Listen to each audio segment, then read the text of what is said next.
Eh, Contamos hoy con Andrea Slemia, nuestra invitada de honor,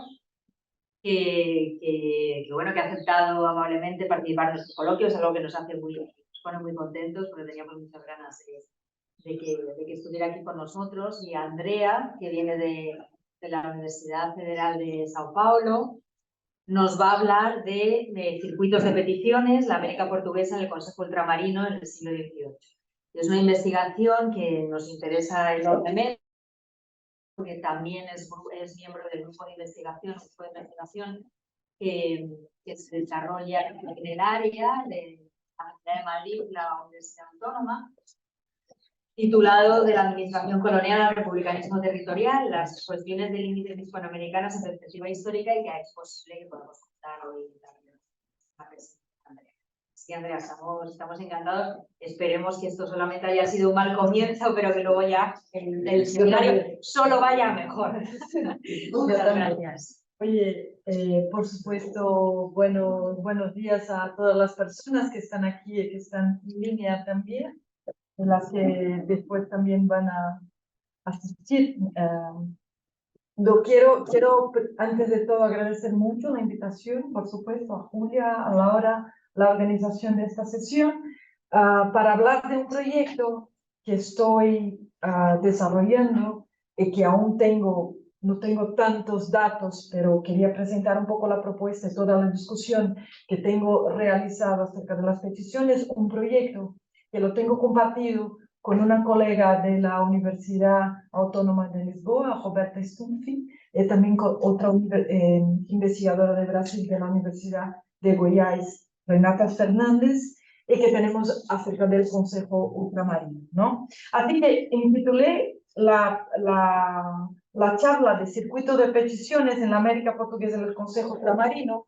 Les pongo aquí, voy a compartir la pantalla porque a mí me interesa enseñar algunos datos, algunas cuestiones que tengo trabajado. Pero me voy a detener sobre todo a una cosa que creo que puede interesar más, discutir de qué hablamos, cómo hablamos de las peticiones y cómo entenderlas en este contexto imperial y también americano, sobre todo, ¿no? Les voy a poner en modo presentación, creo.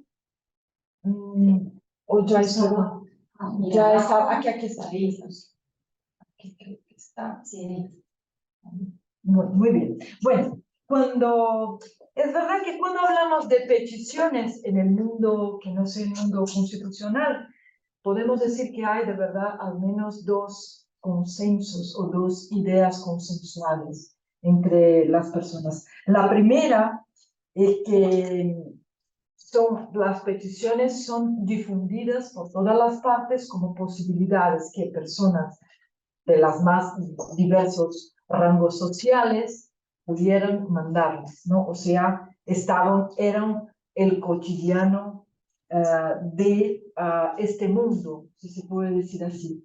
De la segunda cuestión es que las peticiones no exactamente podrían ser encontradas en esta definición, o sea, posibilidades de demandas que vinieron desde abajo hasta arriba, o sea, siempre en dirección a una autoridad, que podían tener diversos nombres, ¿no? Destaco algunos que en esta acepción general podemos llamar hoy de peticiones, ¿no? Digo, diversas palabras en las variaciones de esta cultura de ius común. Desde lo que destaco ahí, suplicacio, gravamia, grievances, grief, player, doleance, requests, memoriales en el mundo iberoamericano, querellas, capítulos, súplicas, representaciones o lo que sea. O sea, bajo el nombre de lo que se puede decir peticiones, hay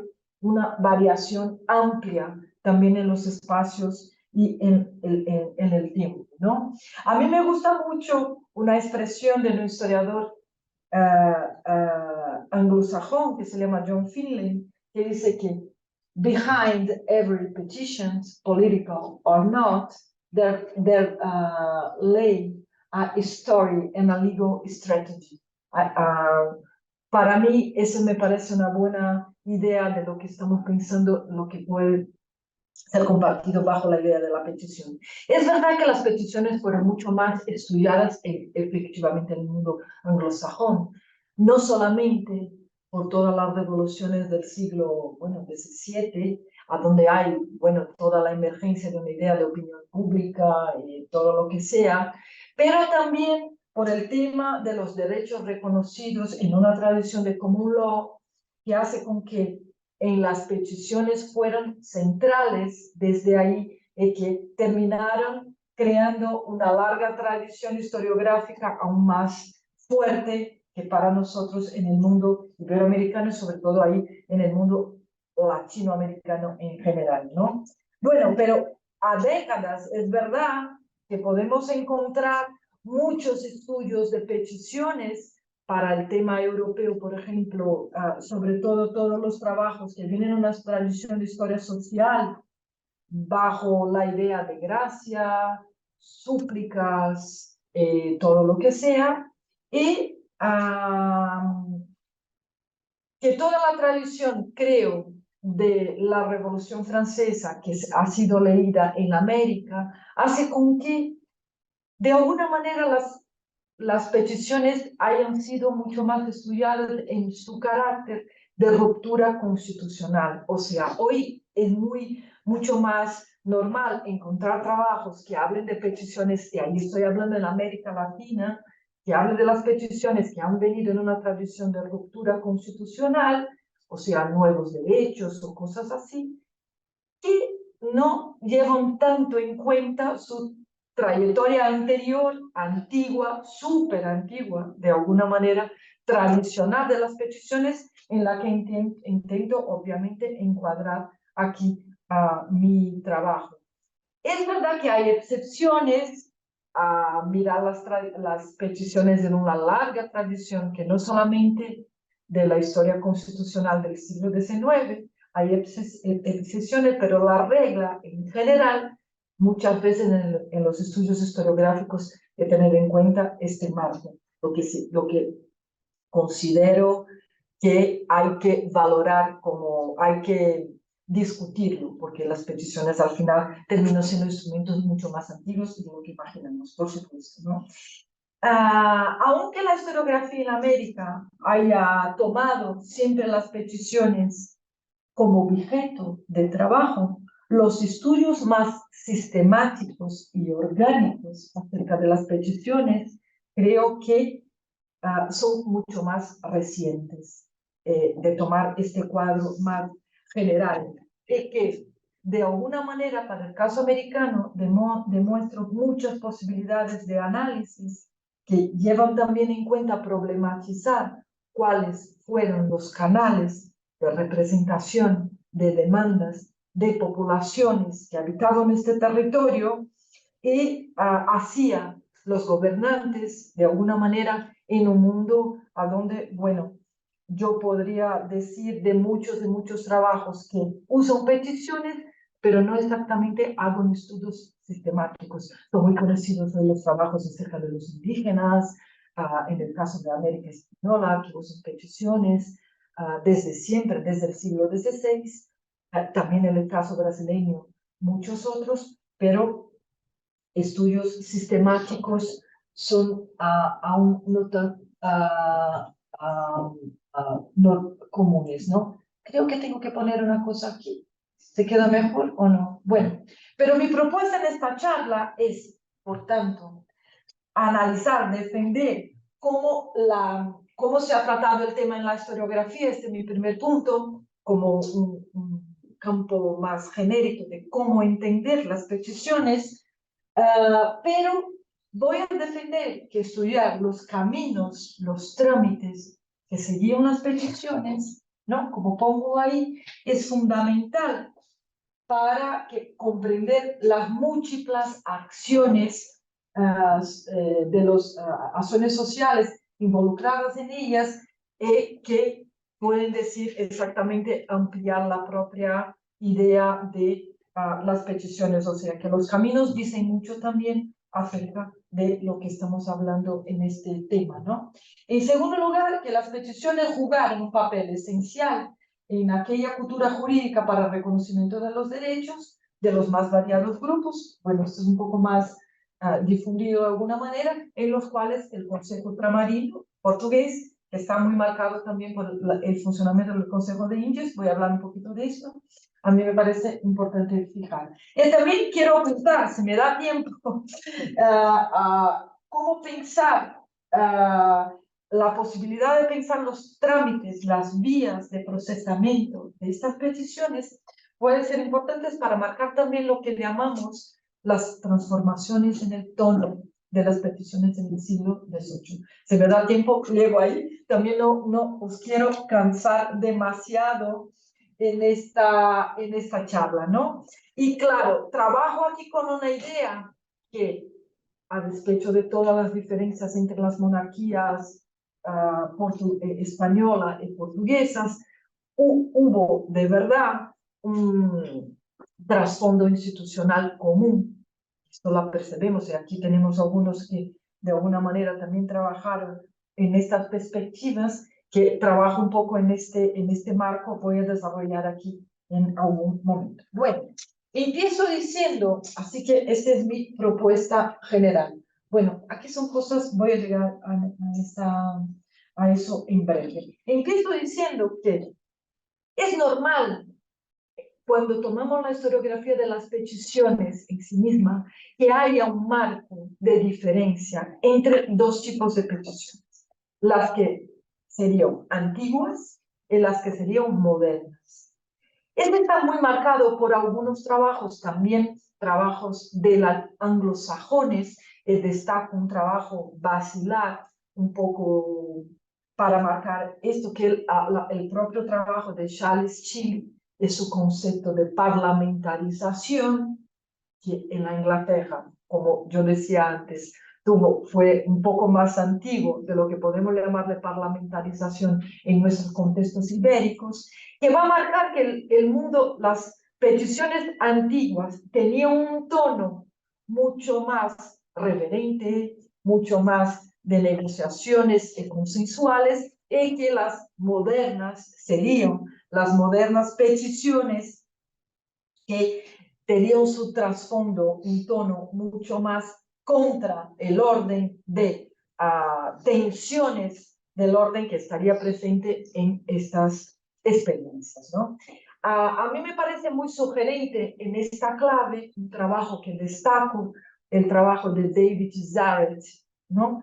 Para hablar de las peticiones, que va a distinguir lo que él llama de peticiones del mundo tradicional y más antiguo como instrumentos de Estado, como vías de comunicación entre súbditos y monarcas, como una vía legítima de un camino de demanda por parte de los súbditos, que hacían parte de una lógica de comando, obediencia, o sea, lo que me parece muy sugerente es su trabajo, la idea de petición-respuesta. Él pone esta cuestión y me parece, aunque voy a hablar un poco de las posibilidades de problemas, pero me parece muy sugerente imaginar que en un orden tradicional, la idea de petición siempre demandaba también una respuesta, ¿no? Y que algunos hoy, destaca un trabajo muy reciente de un historiador que trabaja con el mundo de Castilla para el siglo XVI, y Anais Israeli, que ha podido en un conjunto documental trabajar exactamente las respuestas que eran dadas de la parte del rey a los súbditos, pero que va a decir que también hay que tomar cuidado que esto sea solamente obediencia en alguna manera. O sea, esto es una de las marcas que quiero destacar aquí. La idea de comando, obediencia, petición, respuesta, como es una especie de válvula de escape de la sociedad para mantener el orden, también ya ha sido mucho, de alguna manera, criticada. Destaca un trabajo de un otro historiador que se llama Martin Aubijat, que habla exactamente de los peligros de imaginar que las peticiones serían solamente un instrumento que el rey, forneciendo a los súbditos lo que querían, podía mantener el orden de alguna manera, la idea de petición, respuesta, comando, obediencia, ¿no?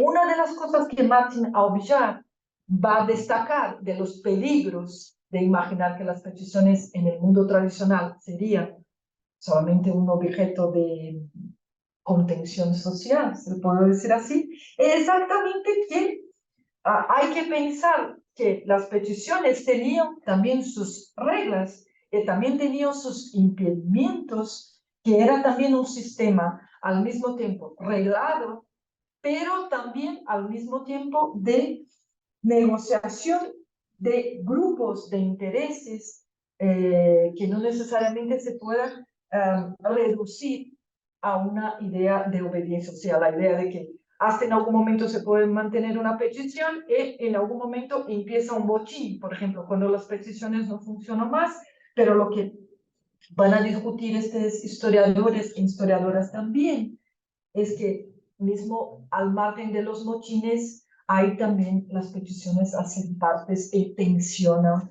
también la vida social. O sea, hay que tomar cuidado también con la idea que viene de ahí.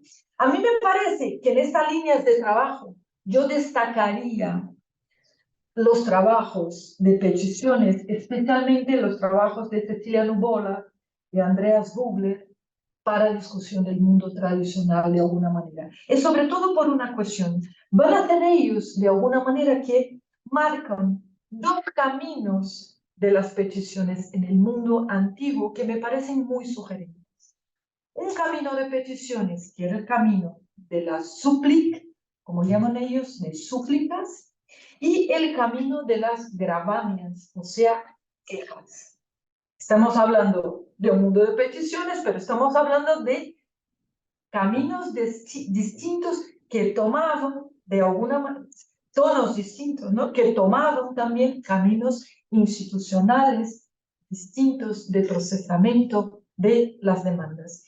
Me parece muy sugerente porque ahí se puede imaginar una serie de cuestiones que tramitaban vía súplicas o que tramitaban vía quejas, en cada uno de los órganos que me parece que vale la pena entrar. Es verdad que la historiografía de alguna manera que trabaja con peticiones se ha dedicado mucho, y ahí destaco los trabajos, por ejemplo, de Simona Cerucci y otros, que han discutido, por ejemplo, el caso de las súplicas, que al menos podríamos encuadrar en 4 tipos de lo que veo ahí de este trabajo, 4 tipos que son diferentes, hablando de las súplicas, ¿no? Primero las súplicas que serían como súplicas, perdón, gracia, del monarca, ¿no? Ese es un tipo. Otro tipo de súplica, que serían los casos de que por en algún momento, en algún contexto, el rey o los que operaban en su nombre levantan, o sea,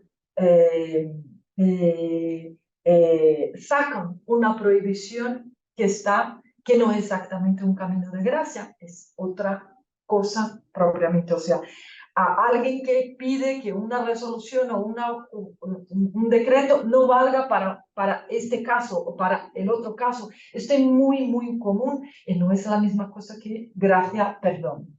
Un tercer tipo serían las mercedes, que tampoco, también se puede decir que son vías de gracia, de alguna manera, pero tiene otro justificante e en general tenían trámites particulares para Mercedes en general. Y un otro típico que también en general esta historiografía encuadra bajo súplica serían los dominios de la justicia, varias y varias peticiones que piden cosas específicas de procedimientos judiciales. Ejemplos, que pueda citar a alguien, que pueda impetrar un recurso, que pueda, no sé, salir de alguna situación procesual que le impone algo que sea injusto, o sea, vías que pueden estar en el marco también de un proceso o no ordinario, ¿no? Que pueda salir de la prisión, por lo que sea, o sea, que toma una vía en el marco también ordinario. O sea,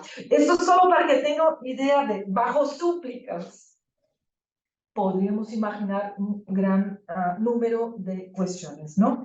Pero a mí lo que me parece más interesante es que exactamente estas cuestiones de alguna manera nos va a poner muy en contacto, y creo que la historiografía renovada del derecho, de lo que algunos están aquí, ¿no?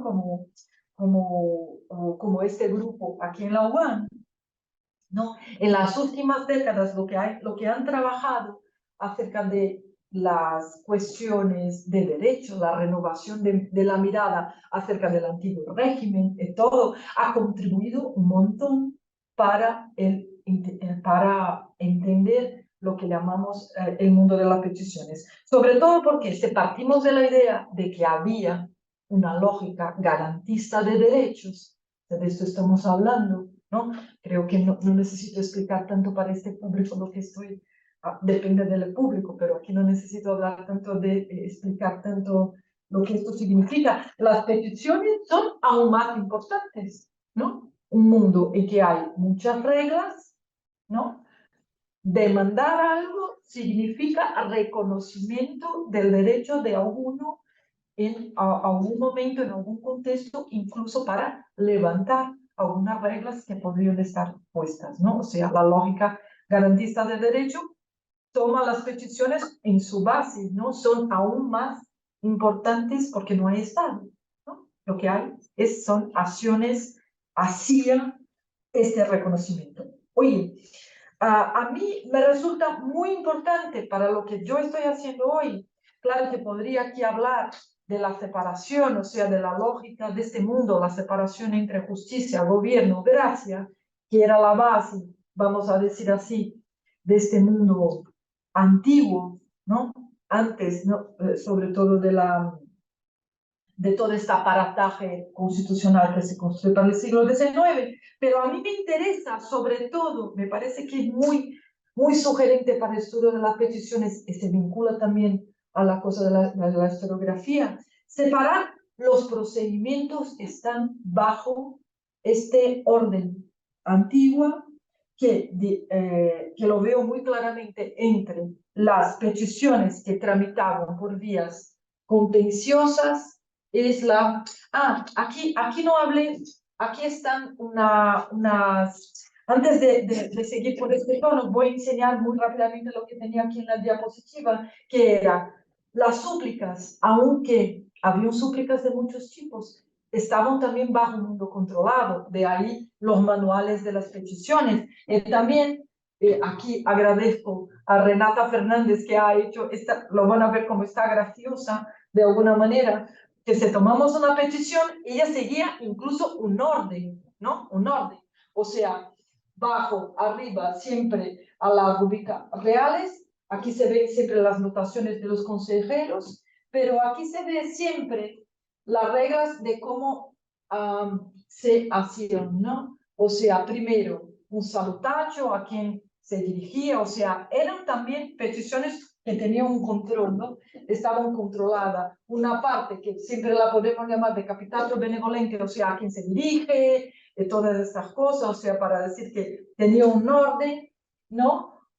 Y aquí está transcrita exactamente aos reais pés de sua majestade, o lo que sea, o sea, era el tono normal y común, sobre todo de las súplicas, ¿no? La narratio, o sea, la parte en que se desarrollaba propiamente el argumento, ¿no? Me olvidé de pasar eso, pero creo que es interesante para que sepan de lo que estoy hablando, de este mundo que al mismo tiempo es controlado y sigue, ¿no? Sigue la petición. Hay que sacar eso para que sea más claro, ¿no? La parte de la narratio, terminando siempre con otro capitano benevolente, o sea, que se pone el tono exactamente diferente.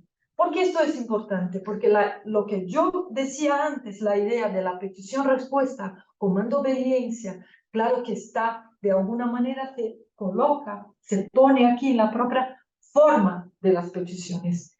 las peticiones van a tener, esto no quiere decir, por eso que los críticos de esta idea que sería solamente obediencia, no quiere, la forma y los contenidos hay que pensarlo también en un juego de tensiones, muchas veces sociales, dependiendo de su tono. En general, las súplicas, que yo estaba llamando el conjunto de suplicatio, tiene más este tono, más este armazón, ¿no? Lo que las quejas, por ejemplo, en general, variaban mucho más. Lo que Nuvola y Vogler llaman de gravamia, estos sí tenían en general fórmulas mucho más abiertas que lo que yo llamaba aquí suplicatio, ¿no? Pero esto para tener en cuenta. Pero lo que decía aquí, bueno, la conclusión, que siempre uno que le peticione siempre va a los puntos, ¿no? Como siempre lo hacemos. Va a los puntos y ve que era de verdad una cosa controlada. Disculpe que no me había... estaba exactamente ahí. Yo estaba diciendo que bajo toda la discusión de la historiografía, la historiografía hoy renovada de alguna manera del derecho, de la cual, por supuesto, Bartolomé Clavero, Antonio Manuel España, aquí en nuestro caso, son referentes fundamentales, ¿no?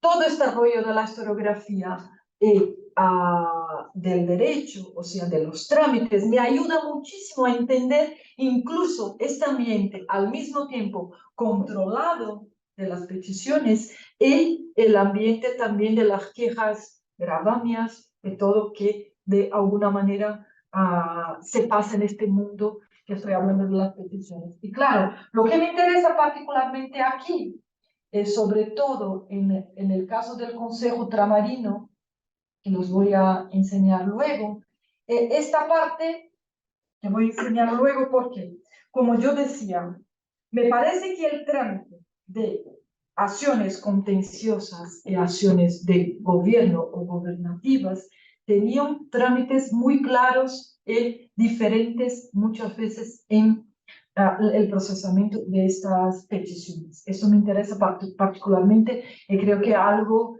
que me ayuda incluso a imaginar que mucho de lo que estamos hablando peticiones iban mucho más allá de lo que la historiografía en general marca como peticiones. Imaginar este trámite, ¿no? Y claro, las cuestiones contenciosas, las que me interesan particularmente en la actividad del Consejo, voy a llegar en eso, son de carácter contencioso, de conflictos que podrían tomar una vía judicial, pero que podrían también tomar una vía gobernativa, que es lo que me interesa especialmente para el caso del Consejo, ¿no? Ahí estoy hablando de dos trámites que pasaron ahí, o sea, contencioso en general, que podrían tramitar por vía extrajudiciales en tribunales, en una parte del tribunal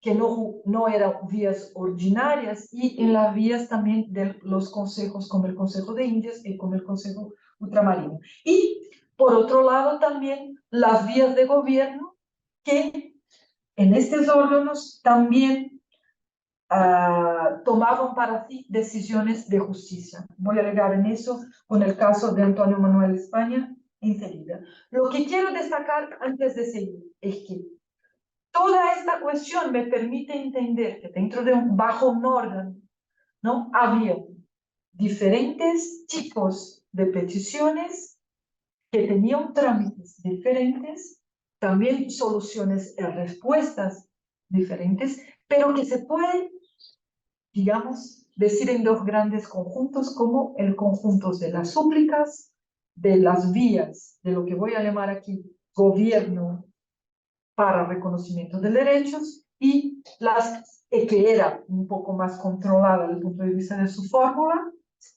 y las vías gobernativas, las vías de quejas y gravamen. Bueno, con eso voy a entrar aquí. Antes de seguir, quizás enseñar muy rápidamente las semejanzas que había entre algunos órganos. Solo para acordar, el tribunal, que era lo más semejante a las audiencias en América, que eran los tribunales de apelación, fueron creados muy al espejo de las audiencias, aunque tenían menos poder efectivo en los territorios, sobre todo en el gobierno de las partes, pero no voy a entrar mucho en eso, ¿no? Fueron creados los tribunales de apelación exactamente en el momento de la unión de las monarquías, 1609, nuestro primer tribunal de apelación en América, ¿no? Y que tenían en su funcionamiento muchos puntos de semejanza con las audiencias. Primero, que los magistrados también gobernaban. Esto ya lo sabemos, así o así, en América, hasta por el propio tramo del gobierno al final es administrar justicia. No voy a entrar mucho en este tema, pero esto es verdad. También por sus acciones como cortes de apelación, que era también importante. Y también por sus acciones extrajudiciales. La decisión por una gama enorme de provisiones, decisiones que estos tribunales podían tomar a partir de peticiones demandadas por la población. Estas provisiones me interesan particularmente porque son acciones que derivan de peticiones, no toman vías ordinarias, ¿no?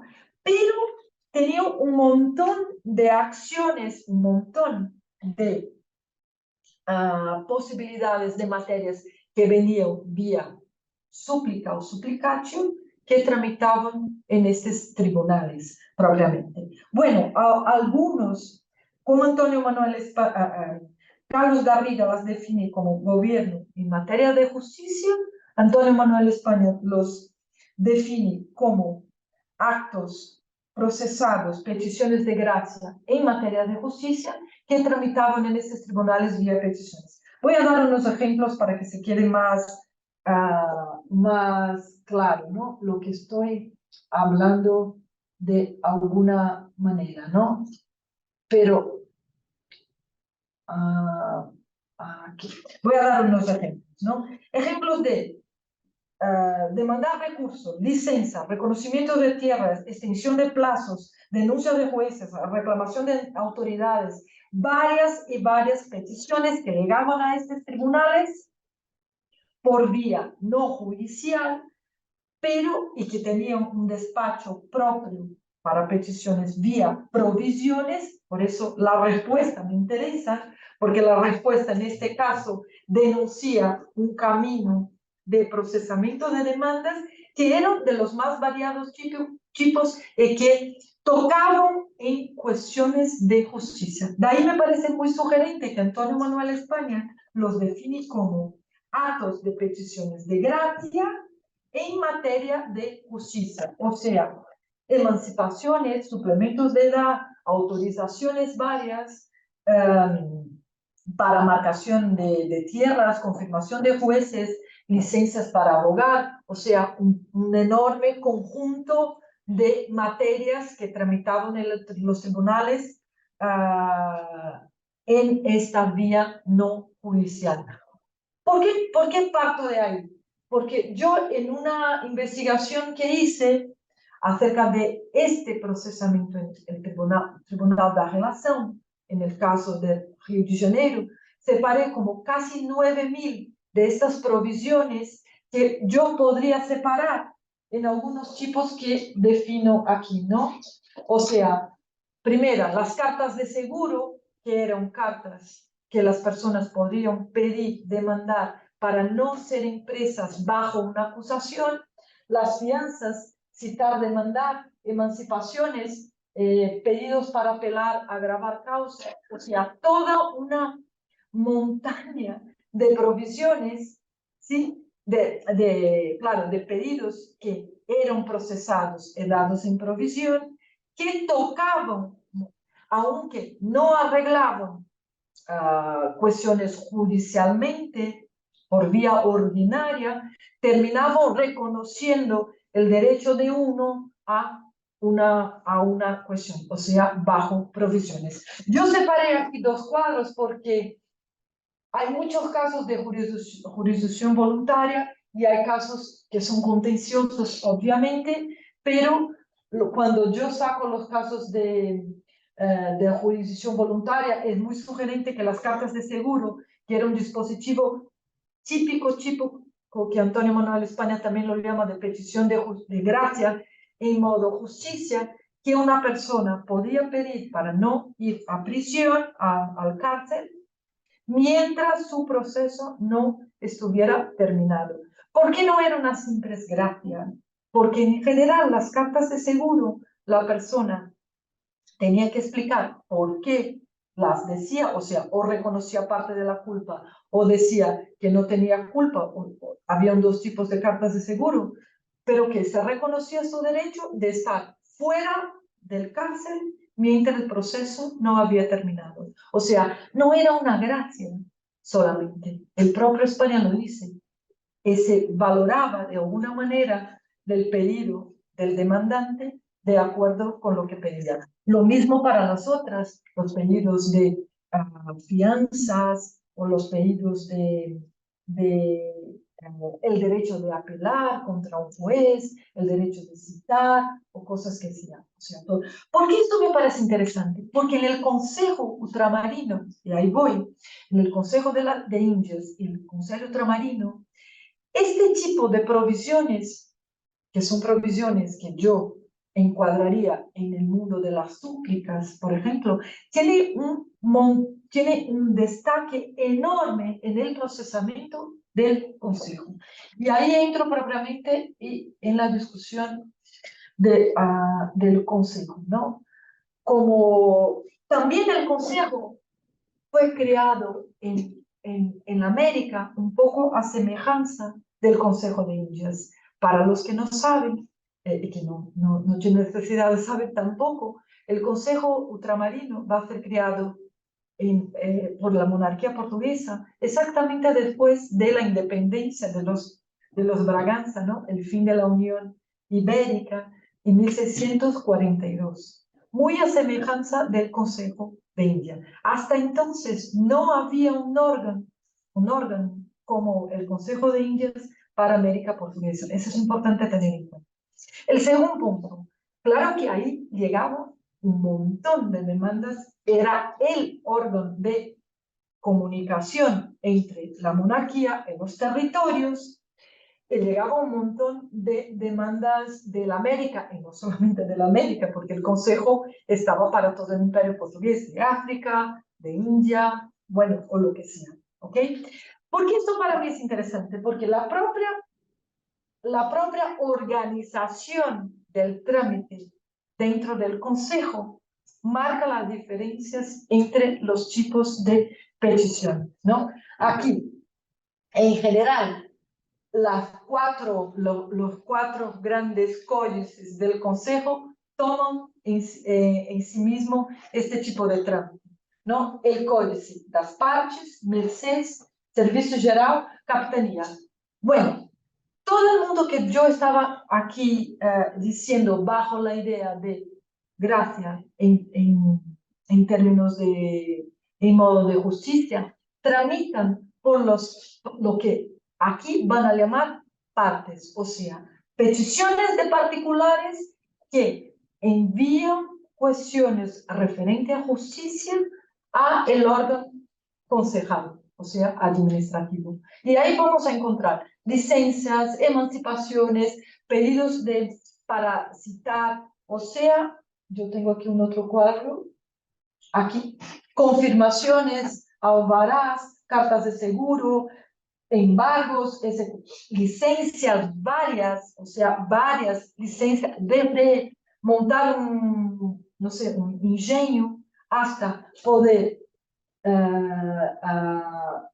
a abogar, a agravar, a apelar, en lo que sea. Esto también lo debo este cuadro a el trabajo compartido que hago con Renata Fernández, lo dejo aquí apuntado. O sea, todo lo que tramitaba por partes era este mundo de la suplicatio bajo varias y varias diferencias, ¿no? Vuelvo un poquito aquí, espero que... vuelvo un poquito atrás, aquí. Bajo Merced, el trámite de Merced, que al final nosotros podríamos decir que era la gracia propiamente, ¿no? Las actividades de gracia del monarca, o sea, todos los cargos, todos los oficios, todas los privilegios que tramitaban por meses, un trámite de servicios mixtos y un trámite de capitanía que estaba a donde llegaban muchas veces las cuestiones referentes a los territorios y grande parte de las cuestiones que están en capitanía eran quejas en su gran mayoría. O sea, ahí estaban todas las quejas posibles que se puede imaginar, que tramitaban ahí y eran cuestiones de ese territorio. O sea, con este cuadro, lo que intento hacer es dar cuenta de lo que hablaba al inicio, que imaginar peticiones significa imaginar,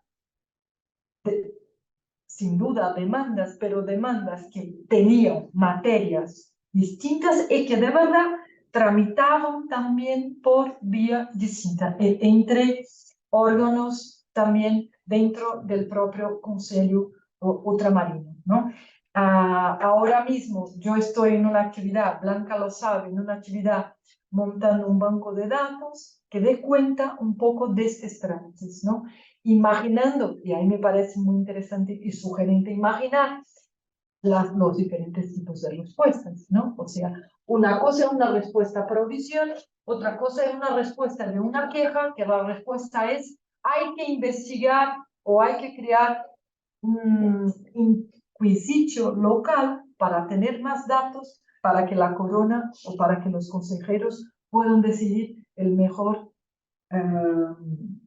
la mejor finalización de una queja, ¿no? Hay que bueno, yo ya hablé demasiado, pero lo que quiero subrayar de esto todo es que lo que percibo, y ahí caminando para el final, poniendo cuestiones para pensar el propio siglo XVIII, ¿no? Hay muchas cuestiones, claro que todo esto está muy marcado por una práctica tradicional, pero creo, ¿no?, que hubo cambios, sin duda, a lo largo de los 3 siglos de funcionamiento del Consejo, 2 siglos, ¿no? Y cómo imaginar esos cambios para el siglo XVIII. Un primer cambio que yo quisiera marcar, y en esto soy muy tributaria aquí de algunos trabajos de la historiografía española, ¿no?, acerca del Consejo de Indias, tiene que ver con cambios en el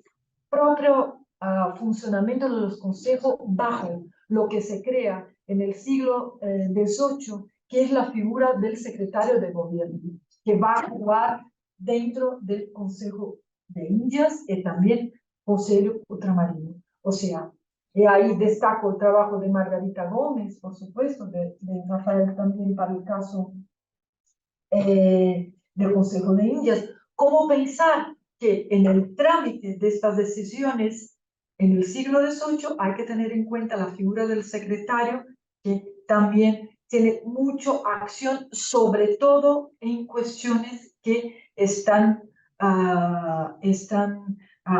marcadas por quejas que vienen del ultramar, ¿no? Esto quiere decir que el consejo que gobernaba bajo consultas, como saben, en general, que tenía unas consultas, muchas de estas acciones con la figura del secretario, pueden tener otro tono. En esto estoy exactamente investigando y a mí me parece que sí, con la figura propiamente del secretario de gobierno, ¿no?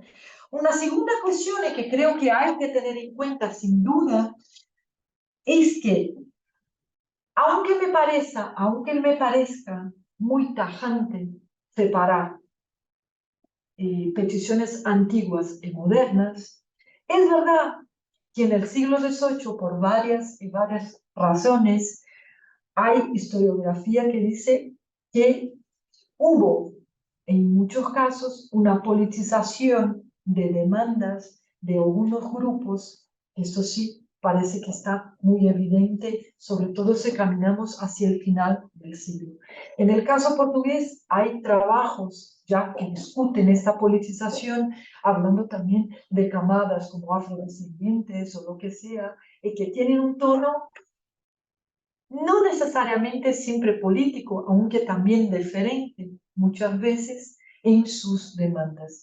Yo destaco un trabajo que a mí me parece muy particular y que me permite pensar que esto también es una cuestión que hay que tener en cuenta cuando hablamos del siglo XVIII, del caso de esclavizados en Brasil, que después de las leyes pombalinas acerca de la esclavitud, que terminan con el tráfico de la esclavitud en Portugal en la segunda mitad del siglo XVIII, pero que no terminan con el tráfico para América, ¿no? En una diferencia muy brutal entre los territorios. Me parece muy sugerente la investigación de Luis Geraldo Silva y Priscila Sousa, que van a decir que esclavizados van a leer las leyes pombalinas para el caso del contexto portugués en peticiones que dicen que los esclavizados que llegan en el territorio portugués serían, por tanto, también podrían ser considerados libertos, ¿no? O sea, a mí me parece también muy sugerente tener en cuenta que esta es una posibilidad también de pensar la propia performance de los que usan las peticiones y los cambios entre tantos siglos, ¿no? Bueno, por eso yo hablé demasiado, pero quería terminar con lo siguiente, ¿no? Para esta discusión, ¿no? Que primero, y espero que yo haya dejado claro que el inmenso y diverso grupo que caracterizamos como movimiento peticionario, desde lo que llamé de súplicas y quejas, agravios, ¿no? Este mundo, ¿no? Que entender su tramitación puede ser un punto importante y un aporte significativo de la propia historia del derecho para la comprensión de las peticiones. Y también que, por eso, ¿no? Problematizar las posibilidades de respuestas que cada uno de los órganos, dentro de los órganos, se pueden tener con a partir de estas demandas, puede ser un hilo importante que también hay que tener en cuenta para entender también la propia dinámica y su propia politización, los tipos de respuestas a cada uno de los contextos para problematizar la propia idea si las peticiones son instrumentos del Estado o no, o cuánto van a tensionar el orden o no, de alguna manera. Y con eso, bueno, termino. Muito obrigada.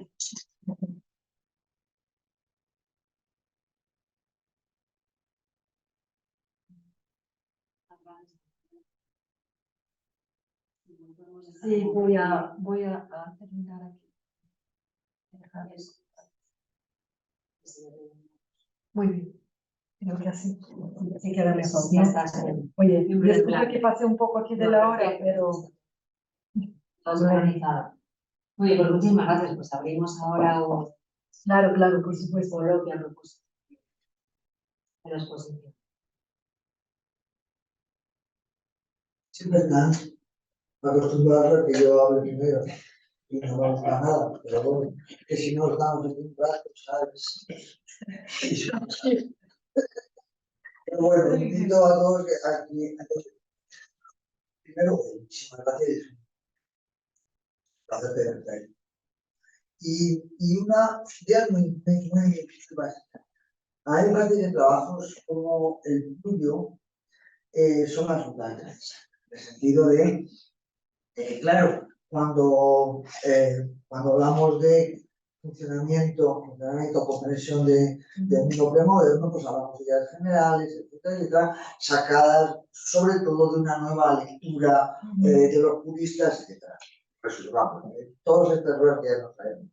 Pero, sin embargo, pues claro, esta comprensión del mundo premoderno a través de una nueva lectura de los teóricos del antiguo régimen, que son jurídicos y nada más, o prácticamente la mayoría, pues nos está haciendo de alguna manera también ver ese mundo en términos de categorías. De la misma manera que antes decíamos, si analizamos el mundo antiguo con las categorías del Estado moderno, pues entonces estamos proyectando y estamos, digamos, tal. Y, sin embargo, ahora resulta que hemos construido, entre otras cosas, gracias a lo que nos han metido en la cabeza, gente como en España o tantos otros, ¿no? Resulta que tenemos una percepción del mundo antiguo a través simplemente de los ojos. Estoy exagerando un poco. Estoy exagerando un poco y soy consciente de eso. Por lo tanto, ese es el debate muy viejo entre, en su momento, dos libros, ¿no? El libro de Salustiano de Dios sobre tal, el libro de Salustiano de Dios y el libro de Antonio, ¿no? ¿Qué pasa? ¿Qué era más agradable, leer el libro de Antonio o el de Salustiano? Pues el de Antonio. ¿No? Y ahí está la famosa reseña de Carlos Petit, como es gracia de, no sé qué, gracia de Dios y no sé qué de España. Bueno, es una reseña que viene a decir que todo el trabajo que se tiró Salustiano viendo el papel del consejo, pues decaía porque Antonio, su cliente habitual, ¿verdad? Pues realmente explicaba todo eso mucho mejor. Por lo tanto, a mí me parece que una nueva perspectiva o una nueva, no es cuestión solo de decir hay que utilizar dos categorías para ver el mundo moderno, sino que hay que hacer trabajo. Si no hacemos trabajos así, estamos, digamos, haciendo. Esa es mi. Solamente así podemos dar un paso más. Eso, por lo tanto, me parece. Pero también hay cosas que, digamos, en la comprensión, ¿verdad? De lo que tú te planteas, hay cosas que a mí me chirrían, pero eso no quiere decir que yo tenga razón, sino que quizá la forma que he tenido yo de afrontar este problema es distinta. Vamos a ver. Hoy el mundo, por decirlo así, de la petición, y vamos a simplificar, se ha reducido mucho. ¿Por qué? Porque es un Estado de Derecho que reconoce derechos, que no sé qué, que no sé cuántos, que organiza, que tiene miles de normas sobre el procedimiento, etcétera, etcétera. Por lo tanto, muy simplemente, derecho de petición es residual. Y el derecho de inscripción, prácticamente desde la Revolución Burguesa, se ha convertido, de la Revolución Francesa, se ha convertido en un instrumento político. Más o menos las peticiones se pueden firmar, o las peticiones, o un movimiento político empieza con una firma de peticiones, una recogida de firmas, etcétera, etcétera. Por lo tanto, claro, este mundo nuestro, por lo menos de los países occidentales, es un mundo de normas, un número de procedimientos reglados, de reconocimiento de derechos, de constitución jurídica de los derechos, etcétera, etcétera. Y en donde el derecho de petición es residual o simplemente un instrumento político. Claro, el mundo premoderno es todo lo contrario. El mundo del premoderno es lo contrario. Entonces, por una parte, tienes razón, las peticiones pueden ir aquí, pero es que el mundo premoderno es un mundo de petición. No puede ser de otra manera. No es el derecho y luego, por decirlo así, dentro de un procedimiento contencioso, ¿verdad? No es lo que está arreglado y luego lo que tú dices, incluso en los contenciosos hay muchas peticiones, sino al revés, cómo los procedimientos van quitando terreno al mundo de la petición. Claro, me puedes decir, bueno, pues es casi lo mismo, pero no es lo mismo. Lo que has dicho tú de lo que estoy diciendo yo. Porque de alguna manera, tal como lo has presentado, parece que el mundo de la petición es, en todo caso, aunque sea muy importante, es un mundo subsidiario. Claro, yo creo que no. Adjetivo. Es lo contrario. Es como, ¿verdad? Es una frase muy vieja que yo repito mucho porque ya soy muy mayor y ya no tengo más. Vamos a ver, en el mundo antiguo lo que hay es petición de derechos. Y en el mundo nuevo hay derecho de petición. Esto es complejo. No, la petición de derechos es política. También. Claro, si yo pido una gracia, que estoy. Es decir, y la cosa de la economía del don, todo el tema de los oficios, no sé qué, cuántos, está ya muy estudiado. O lo que dice Alto en España, todo el funcionamiento del gobierno, entre comillas, y de, digamos, la comunidad política en el antiguo régimen, adopta o se va a los procedimientos con tradición. Es decir, si yo pido un oficio, el monarca me tiene que contestar. ¿Por qué? Porque le he dado dinero, porque se han muerto no sé cuántos, porque tiene la economía, ¿no? Es decir, es la cosa de la... Si yo pido no sé qué, si yo pido que me saquen de la cárcel o que no me maten, bueno, pues porque el padre, el rey, padre de familia, etc. Quiero decir que claro, todo eso, entonces la historia es, para mí sería cómo el mundo de la petición, del que llamamos petición, va convirtiéndose más y más en residual. No decir que está presente, porque eso yo lo doy de partida.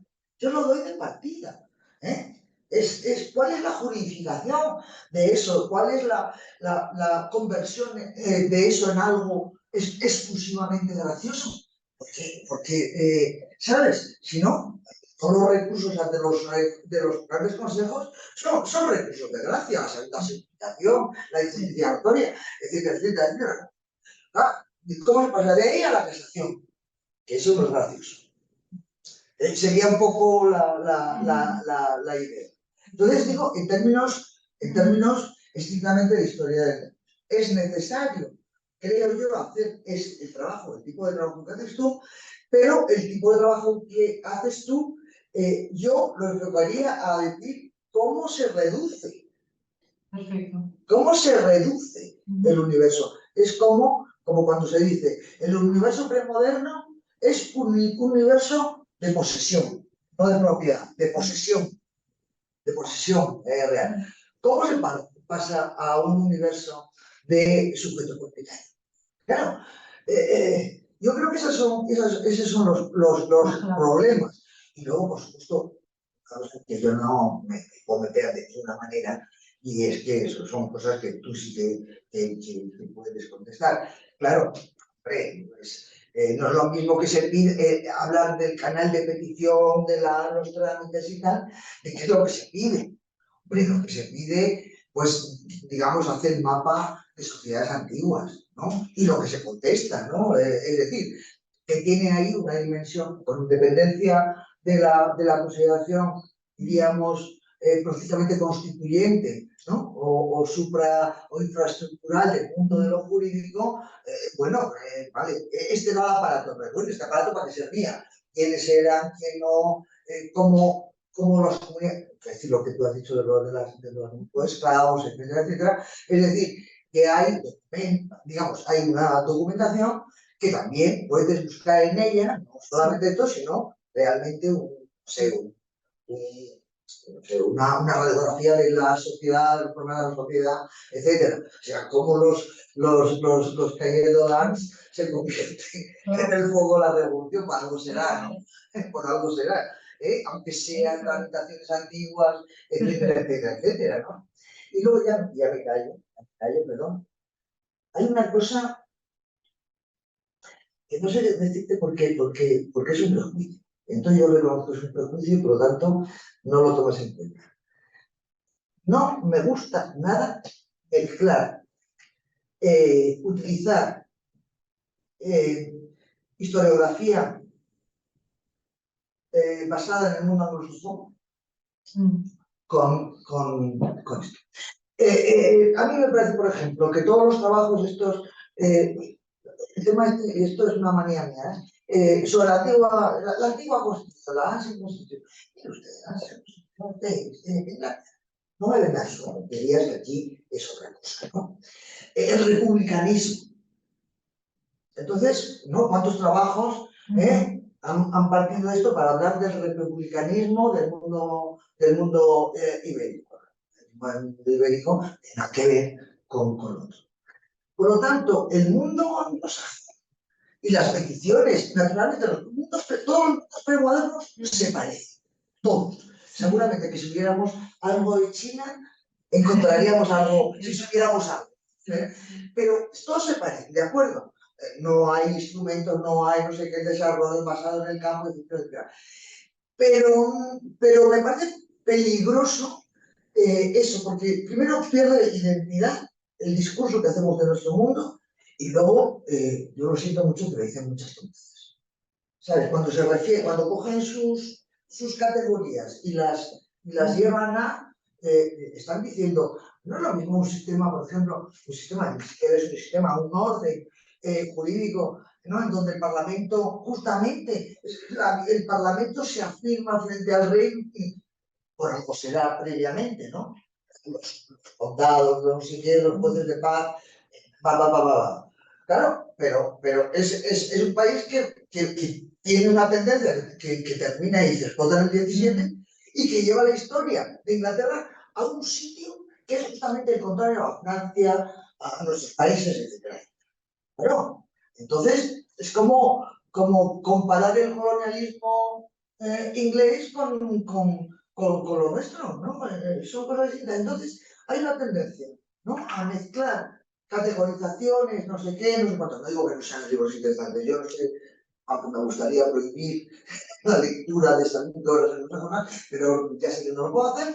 Pero me parece que muchas veces hace mucho daño. Primero, en el tema de que descubren Mediterráneo. Eso, en primer lugar. Y luego que no es lo mismo. Entonces, cuando dices, esto se parece, haces una categorización, esto se parece, sí, pero cada vez que entras tienes que decir en qué se diferencia. Y vuelves al principio, ¿no? Entonces, bueno, he advertido que es una manía y que tengo problemas. No, muy bien. No. No, muy bien, muy bien. Empiezo por eso. Primera cosa, estoy totalmente de acuerdo contigo. Y tú tienes además de eso que habla del derecho de decisiones, de cambio, ¿no? O sea, estoy totalmente contigo que estamos hablando en un mundo que son estructurales, o sea, todo mi esfuerzo con mis colegas que no son de derecho es de alguna manera decir eso, muchas veces, o sea, las peticiones no son un conjunto de cosas que están por todas las partes. Creo que tienes total razón. Creo que me llamas la atención de una manera como, claro, tienes razón que incluso las peticiones de Mercedes son políticas, claro, ellas tienen un tono político. Cuando yo hice aquí politización, yo no hice la diferencia, no marqué también quizás este tono, o sea, no son solamente, son la regla, son la regla, son la regla. A mí me parece, yo llegué a estas peticiones, voy a contar, con casos muy concretos que decían el derecho de las prisiones, de no estar en la cárcel. Llegué en esta. Así llegué en este tema, o sea, y me pareció muy interesante porque, primero, las personas no daban muy interés para eso, decían, son unas cosas ahí que terminan, que las personas piden porque no quieren estar en la cárcel y funcionan como las élites que pedían. Y no es verdad, no es verdad. Yo encontré en las cartas de seguro varios pedidos de personas que estamos lejos de ser élites, no era solamente no. Y ahí empecé todo un camino, y leí un poco en lo que estás diciendo, de alguna manera, que son las reglas, están previstas, pero también reconocen derechos de esas personas, o sea, un fojo, una persona que fue liberta y que pide para no estar en la cárcel, lo que eso significa desde el punto de vista de imaginar que Y claro, yo vengo de una historiografía que mira el mundo colonial como un mundo de abusos y arbitrariedades, ¿no? O sea, van a decir que ahí están los abusos, ahí no había...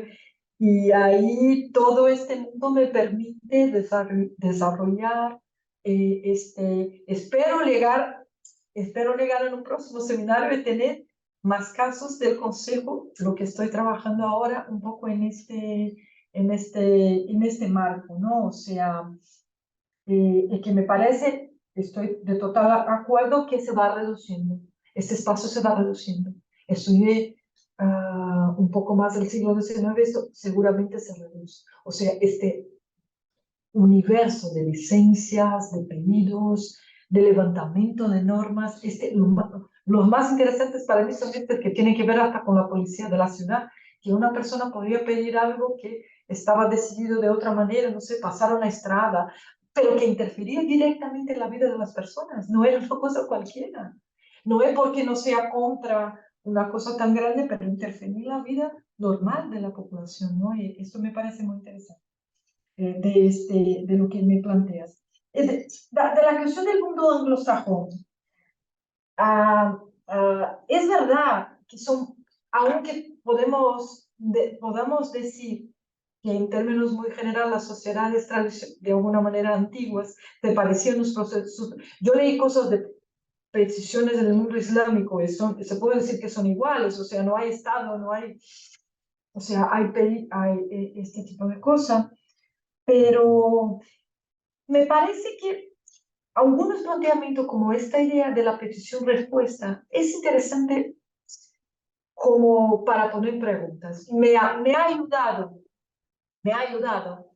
a pensar, bueno, si estamos hablando de cosas diferentes, mirar las respuestas, no es solamente contabilizar, esto tuvo respuesta o no. Esto sería no es una aritmética tan simple, pero que unas salgan como provisiones, que unas tengan procedimientos de información, que es lo que estoy interesada, cómo a partir de quejas, se abrían inquisitorios locales y que la corona terminaba, no sé, hasta teniendo informaciones sobre personas y que esto desarrollaba todo un modo de gobierno. Me parece interesante esta idea de la petición-respuesta.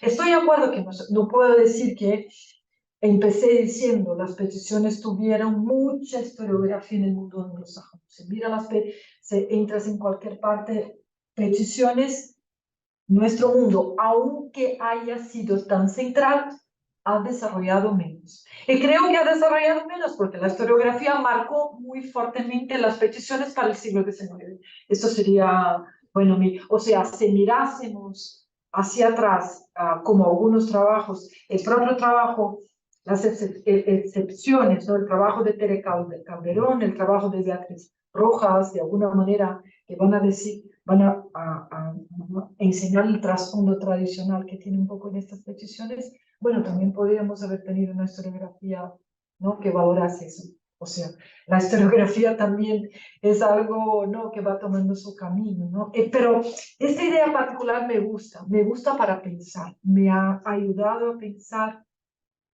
que la respuesta puede decir mucho acerca del propio pedido y la respuesta y muchas veces va a también desarrollar localmente nuevas tensiones de acuerdo con las respuestas. A mí me parece que puede ser interesante, ¿no? Pero, o sea, solo para contestar, seguir un poco en el debate. Y muchas gracias por todas las cuestiones aquí. Tenemos preguntas no sé si te las puedo traducir bien o si quieren intervenir. Es una pregunta de Jorge Testus. La pregunta que te ha dejado, sí. ¿Quieres que la lea aquí? Porque están aquí en el chat. Sí, la quieres leer. Claro. Lo siguiente, ¿no?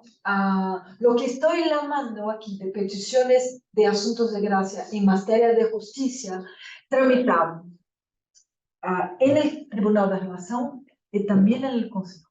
Los dos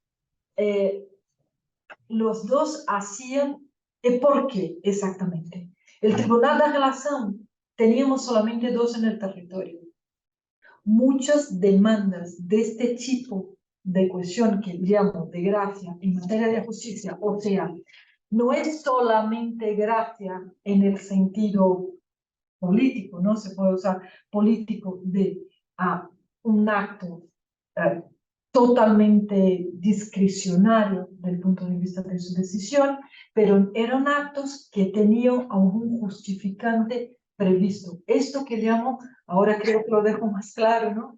Gracia en materia de justicia, o sea, no son solamente actos discrecionarios, no es decir que la justicia era solo un mundo discrecionario, porque no era, porque también tenía sus reglas y también tenía que contestar a los derechos de las personas, cada cual en su nivel. O sea, peticiones de asuntos de gracia en materia de justicia, demandar, citar, apelar, recursos, era una vía que existía en la relación y que también existía en el Consejo.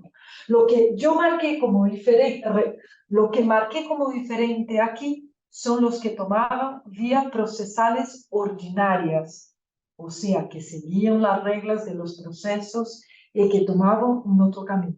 Es verdad que muchas de estas cuestiones podían, las personas lo hacían, seguían por veces, elegía una vía, o sea, algo que no fuera atendido por alguna manera por vía de gracia en materia de justicia, obviamente podría llegar a ser una cuestión judicial y tramitar como un proceso ordinario. Lo que quiero decir aquí, desde el momento que se empieza un proceso, una vía ordinaria, y ahí, vía ordinaria, solo existía, por supuesto, en el Tribunal de Relación y no en el Consejo, que no era un órgano de vía ordinaria, sino un órgano de gobierno, ¿no? Podría seguir, podían tener más de una vía posible para sus demandas, sí. Esto de la riqueza también de las peticiones, ¿no? De alguna manera, imaginar, también podrían existir casos que en el marco de una vía ordinaria, una persona podría demandar vía petición al tribunal una provisión para una de las partes del proceso. Por ejemplo, el caso de citar demandar era uno de ellos, ¿no? Que alguien decía que quería apelar y el juez de la ACOA, ¿no? Decía que no, podría decir que tendría derechos de apelar. Esto no era un trámite ordinario, pero podría seguir una otra vía de decisión. No sé si fue más claro ahora, pero solo para decir que aunque el Tribunal de Relación tenía otras vías propiamente ordinarias de justicia, no el Consejo, pero el tipo de demanda tenía un procesamiento semejante, porque estas cuestiones de peticiones de gracia en materia de justicia eran decididas en una mesa en el Tribunal de Relación vía provisiones mucho más rápidas. Y otra cosa que me olvidé de decir y que me parece interesante, la vía de provisión era más barata. La vía de provisión era más barata. Eso es importante decirlo, ¿no? Yo creo que valdría la pena aún hacer un trabajo acerca de las justas, de cuánto costaban estas cosas. Esto valdría mucho la pena hacerlo. O sea, pero era más barato, aunque tenía derechos reales, todo tenía derechos reales, o sea, se pagaba algo por una provisión, pero se pagaba menos por las provisiones. Eso es importante tener en cuenta, ¿no? Aún más, si lo que tengo como trasfondo de mi charla, de alguna manera, es que este mundo no está tan aislado de la población como creo, de verdad, como la propia Marta de alguna manera va a decir, se va poniendo más reducido, ¿no? O sea, las peticiones como como esa que tramitaban en una mesa específica en Tribunal de Relación eran efectivamente más baratas que un proceso ordinario. Pero esto no quería decir que las personas también no lo hicieron, ¿no? Pero a mí me parece interesante dejar también eso. No sé si fue más claro, si se quedó, si Jorge se ha quedado más claro. Habló en portugués, así que escribió en portugués, así que eso es. Recursos, cuando digo, imagino, ¿no? Recursos ordinarios, apelación, agravio, ahí es otra cosa. No, no es exactamente lo que estoy hablando aquí, ¿no? Pero... Ah, sí, muito obrigada. De nada.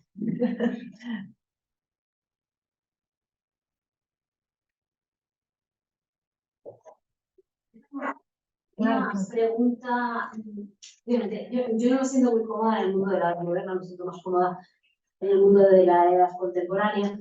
Y lo que sí que es verdad que yo profundizo bastante en el estudio de las transiciones. Y se ve muchas inercias por una parte de un mundo que no entiendo del todo bien, pero digo, tampoco me cuadra mucho con el mundo que pretendo entender. Entonces, por ejemplo, cuando has hablado de que era muy habitual el tema de la esclavitud, de recurrir a través de este tipo de instrumentos a politizar ciertamente una problemática social como era el tema de la esclavitud, presente obviamente en Brasil y aunque menos extendida, pero también presente en todos los territorios dependientes de la América Española. Sí que es verdad que los procedimientos es bastante curioso porque en España esta problemática se plantea ante el Consejo Real de España-Indias en el 36 y sí que es verdad que se plantea de una forma muy jurídica, porque lo que argumenta es sobre todo se habla de la esclavitud en la península, no se entra a la esclavitud a los territorios de ultramar, sobre todo obviamente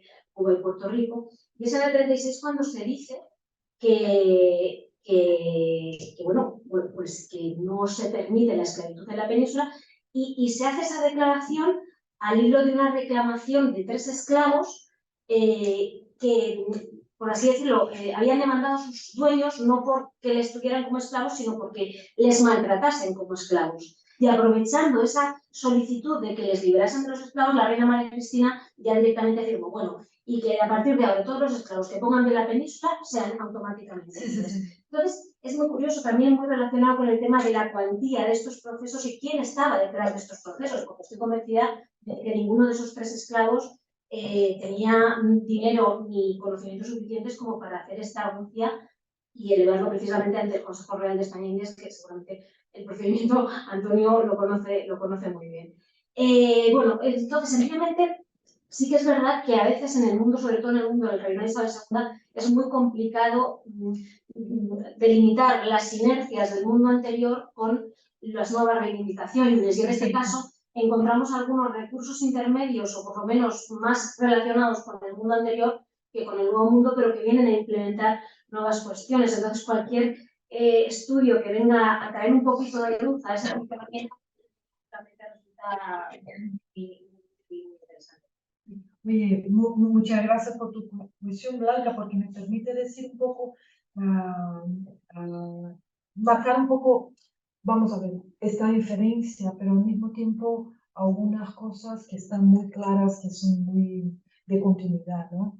Primero, la presencia de los parlamentos de verdad van a llamar a sí mismo en el caso brasileño, ¿no?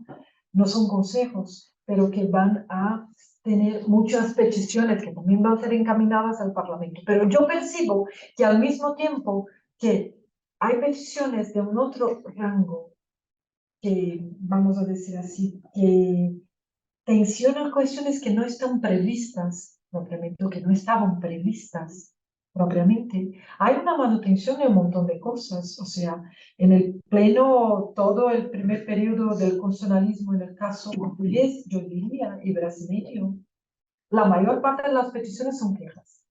La mayor parte son quejas. Quejas que uno no quiere estar en la prisión, quejas contra la injusticia de una autoridad, quejas, o sea, si vamos a mirar, por ejemplo, en el marco del Parlamento en Brasil, el primer que se instituye hace 200 años, ¿no?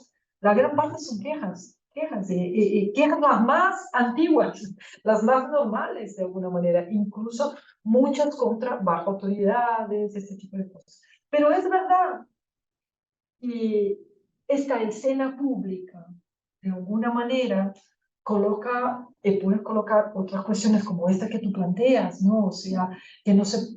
Ahora, la cuestión de los maltratos en particular era una cosa que legaba mucho vía peticiones a los gobernadores de capitanías generales.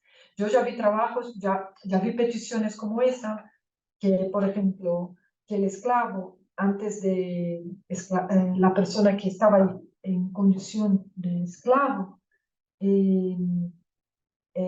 mandaba una petición al gobernador contra los maltratos y que el señor pidiendo que él pudiera ser vendido, por ejemplo. Era una cosa normal. No era una cosa solo del siglo XIX, no para nuestro caso. O sea, la persona mandaba, esta en general, al gobernador. Muchos de estos casos no llegaban al consejo. Llegaban muchas veces a autoridades locales. Estaban muy marcadas. Y en general, lo que hacía, tú miras, ¿no? Mandaba la petición en los... a mí me gusta mucho un trabajo, a mí me gusta mucho el planteamiento de, vas a entender lo que quiero decir, la idea de una cultura muy difundida.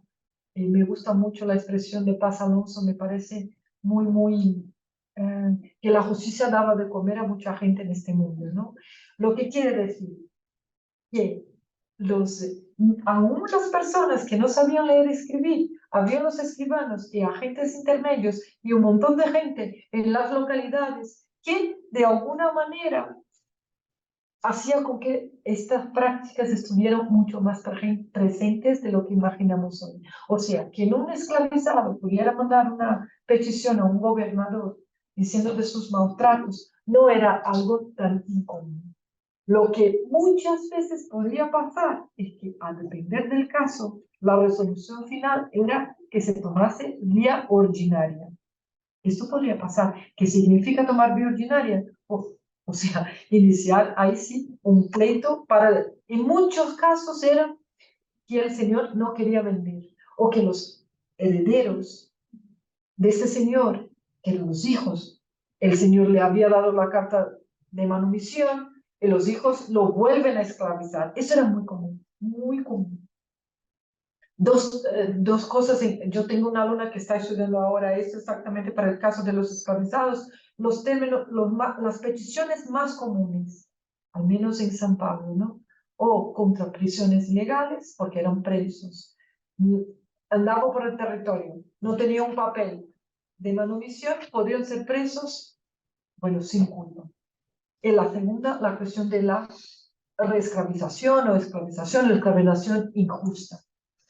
¿Cómo se arreglaba? Muchas veces se mandaron peticiones, ahí están registradas, ¿no? Lo más difícil en este caso es en el archivo, buscar por el nombre, mirar si está escrito que es cojo, preto, buscar las decisiones identitarias. Eso es lo más difícil cuando tienes ahí un montón de peticiones que viven al gobernador. Pero esto para decir que, sin duda, que hay un escenario diferente en el siglo XIX, incluso definiciones de los órganos que van a recibir peticiones, incluso una llamada a las personas, mandarse sus cartas y que el Parlamento o órganos así serían como contra las injusticias. Sabemos que esto tampoco fue verdad, sabemos que al final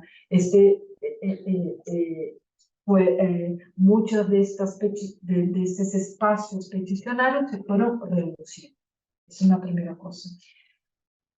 Y al mismo tiempo, yo observo, al menos para las primeras décadas, ¿no? En Brasil, mismo post-constitucional, que los primeros órganos operan bajo quejas. Es solo quejas que hay. ¿Y qué hacen estos órganos? Lo tramitan. Llegan queja al gobierno, lo tramita, como así el Consejo Ultramarino, lo tramitan y no va a tomar vía judicial, exactamente, ¿no? Esto después se va, no sé, hay un cambio, hay no sé si contexto, pero hay muchos, es que el tema particular de la esclavitud es una cosa, ¿no? Y el tema del nuevo escenario político institucional, de todo su discurso nuevo, ¿no? Que también va a mirar el pasado muy mal, ¿no? Va a decir que el pasado era un montón de injusticia, que ahora lo bueno es lo que vendría. Mira, hay que siempre tomar cuidado con este discurso, ¿no? Hasta hoy. Pero no sé si ayudó mucho a... Es muy curioso, la argumentación es la misma. Se dice que le compre otro. ¿Qué pasa? En la península no hay nadie que le compre. Por lo tanto, porque no existe la esclavitud y está bien vista. Entonces, es como una argumentación que hunde sus raíces en resoluciones pasadas, probablemente, y una cultura de resoluciones del pasado, pero que cambia, gracias a esa resolución se cambia casi a nivel, se crea un derecho. Es el reconocimiento de que no se puede tener... Pero, claro, que no se puede, claro, no se puede retener la venta. Que no se puede retener la venta. Sí, es verdad, aunque para nosotros que siguen las ordenaciones, a principio, la manumisión es una donación. Ese es el juego. Ese es el juego. La manumisión estaba inscrita como una donación. Sabemos que la compra al final es reconocido, el derecho de que se ha vendido es reconocido en algunos casos. Incluso en el caso de cuando el esclavizado tenía dinero para pagar, él tenía, porque tenían no por otras vías, por trabajo, sobre todo los que trabajaban nacionales, ¿no? Él lo tenía. Pero hay que mirar también, yo lo que haría, hay que mirar también cómo está legitimada también la esclavitud. En nuestro caso, era muy claro, pero aparecen muchos discursos a finales del siglo XVIII, ya, al hilo de toda esta cuestión anti-esclavitud, ¿no? El mundo de los insiders y outsiders, o sea, y los propios ingleses van a decir que la esclavitud es horrible, claro, ellos terminan con la esclavitud, pero lo usaron mucho también, ¿no? La esclavización. Este discurso de que hay un derecho, de que pueda pedir, de que pueda comprar, también va a existir en la Unión, ¿no? Pero creo que entiendo, yo iría también un poco en el trasfondo, cuál es la base de la novedad, ¿no? De alguna manera, ¿no? Bien.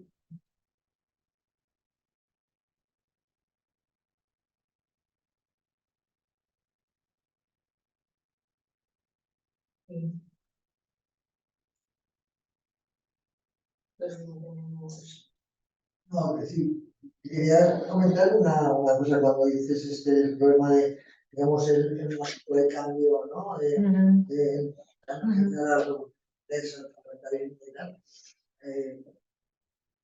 vamos a ver, cuando se reúne la asamblea, siempre pensamos, petición, nos cae que son afectadas, lo que es el mundo antiguo, ¿no? Pero lo que eso conoce, y ¿verdad? Hay bibliotecas enteras sobre el tema. Pero lo que sin embargo se le da mucha menos importancia es que en el momento, en el mismo momento de conversión de los Estados Unidos, la Asamblea Nacional fue inundada de peticiones. Inundada. Es decir, que eso no me acuerdo quién lo plantea, y realmente bueno, pues siempre es un poco eso, es decir, muchas veces peticiones, pero como tú dices, quejas, pero bueno, claro, no es lo mismo quejarte porque un señor, yo qué sé, me ha metido en esto que quejarme porque resulta que mis derechos sobre la tierra, ya, le llamamos queja, ¿no? A cosas que son digamos, constituyentes. Eso es, que tiene otro trasfondo, como la gestión de la escuela. Claro, pero en Estados Unidos pasa exactamente lo mismo. No ya con el... Claro, en todas las constituciones, los primeros órganos, las asambleas y tal, se niegan de peticiones. Y primer paso. Y segundo paso. Esas peticiones pueden dar lugar, en España, yo me dedico a eso, la tesis doctoral, a establecer un mecanismo de asistencia de responsabilidad de resultados públicos que mezcla derecho a principio con juicios de residencia. Vale, hasta ahí. Pero también da lugar a ¿qué? Para la legislación.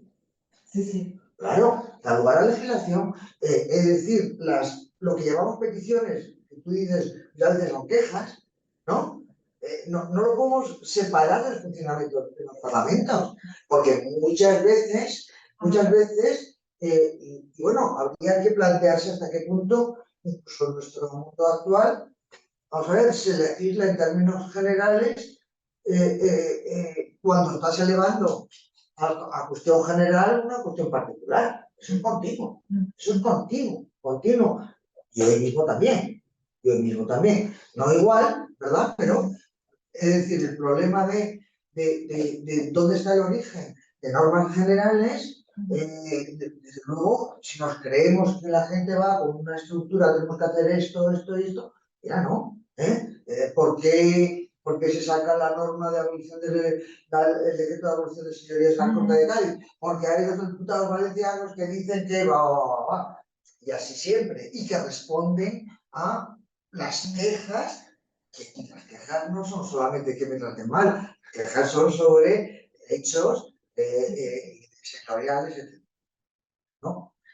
Por lo tanto, en ese cambio que estábamos comentando, de un mundo basado, digamos, en la petición y que solamente a un mundo de petición de derecho a derecho de petición, claro, las primeras épocas, los primeros parlamentos, en las peticiones, todas las que hicieran, primero, si quitas al rey, a la fuente de la orden no la aguantas, por el parlamento.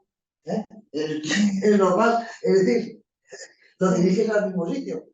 Y digamos, las consecuencias de esa focalización en las asambleas son consecuencias, pueden ser consecuencias generales a través de la legislación, consecuencias particulares a través de establecimiento general de mecanismos o consecuencias todavía individualizadas porque una asamblea resuelve un expediente. Bueno, en definitiva, eso se gobierna la asamblea a través de y tanto en todas partes. Eso es lo que ocurre en Francia, claramente. Pero en Estados Unidos también. En Estados Unidos, ya digo, en los congresos particulares, en los diferentes estados, ¿no? Por ejemplo, temas, por ejemplo, como de las deudas, de la no sé qué, no sé cuántos, iban directamente, ya no iban ni al rey ni a no sé qué, sino a las asambleas de los estados. Y bueno, ahí, y justamente, por ejemplo, una de las quejas fundamentales que había, no me acuerdo de qué estado, fue el tema de la propia administración de justicia. A través de peticiones, lo que se quejaban eran de jueces que teóricamente funcionaban como no, y lo que querían eran jurados populares, etcétera, etcétera. Sí. En este caso, el juez y parte de sus propios intereses, no por nada de libertades ni parecido. Quiero decir que quizá también hay que, digamos, en el paso de una cosa a otra, hay un momento que tiene que ver con la sustitución de los reyes, más o menos por asambleas. Las asambleas cumplen ese papel de la manera que sea, y luego en la medida en que se va levantando el Estado, se va reduciendo en todos los sitios digamos, el ámbito de la petición, porque se juridifica en los procedimientos al mismo, bueno, que también está justificada, al mismo tiempo que se implanta una concepción nueva de derechos individuales. Código no lo quieran. Pero yo creo que ese momento al que tú te has referido, yo creo que es particular, pero ese sí que es parecido en dos sitios. Sí, no, estoy de acuerdo con el planteamiento general. Yo no planteé esta duda para el caso brasileño. También tiene un historiador que trabajó con el caso de las Cortes de Lisboa, las primeras, ¿no? O sea, es interesante. Yo estoy de acuerdo con el planteamiento general, sin duda. Pero nosotros, Renata, que escribimos sobre un trabajo, miramos la entrada de las peticiones en la primera Asamblea Constituyente brasileña en 1823. Es muy interesante porque algunas son dirigidas directa a la Asamblea, pero la mayor parte en este primer momento son enviadas por los ministros a la Asamblea. Yo creo, esto, claro que al final, esto no, mira, no estoy de acuerdo con el planteamiento general, pero es muy interesante que en este primer momento los ministros, o sea, los que están en el gobierno ahí, los secretarios de Rey, de alguna manera, mandan también casos que estaban con ellos para la Asamblea. ¿Qué pasa? Hay un problema, esto es muy interesante, en las Cortes de Lisboa van a plantear el problema mucho más porque lo que pasa es que van a la comisión de las peticiones, creó una comisión de las peticiones. En algún momento un diputado, esto está estudiado por Miguel Cruz, un historiador portugués que tiene un trabajo sobre eso. En algún momento un diputado va a decir, oye, tenemos aquí un montón de cosas, no estamos haciendo nada, tenemos que arreglar estos casos que están aquí parados, la gente está esperando. Él lo miró también que muchos de estos casos que que llegaron como peticiones en la Asamblea no vinieron directamente de la población de la Asamblea, pero también llegaron al gobierno y el gobierno remitió al Parlamento. Pero esto creo que tiene que ver también con este momento del constitucionalismo, que muy intentos. Estos poderes aún no existen, no es que no existen, están en construcción su propia separación, ¿no? Este primer momento ahí, 1820, 22, o sea, en el momento de la instalación de las Cortes de Lisboa, lo que pasa que, bueno, aún no se ha creado el derecho, se va a crear el derecho de petición que está en marcha de alguna manera, ¿no? Pero me parece interesante también que podemos mirar que en este primer momento muchos de estas llegaron al gobierno y ahí llegaron al Parlamento. O sea, también hay un elemento muy básico. Yo diría, en términos generales, cuando los parlamentos crean una comisión que acaba de decir, la comisión. cuidado, estamos ya fuera del primer momento. Porque en un primer momento, por ejemplo, cuando llegan las peticiones a la Asamblea Nacional, no van a una comisión de petición, sino van a la comisión de señoríos, a la comisión de no sé qué. Es decir, las peticiones, cuando ya estás estableciendo una comisión de peticiones, ya estás cambiando el sentido inicial, entre comillas, de los cauces de petición. Se va a atender, no es lo mismo que vaya a petición, una queja al Comité de Salud Pública, que vaya a una comisión es que es distinto. Es distinto. Entonces yo creo que un indicador genérico de cómo va perdiendo, de cómo se va transformando y va reduciéndose el espacio de decisión, tiene que ver, si lo reducimos a los parlamentos, con la creación de comisiones específicas. Y entonces llega, ¿me entiendes?, que no pasan a las otras comisiones. Sí, a mí me parece que incluso el propio movimiento del gobierno enviar más peticiones para el Parlamento tiene que ser.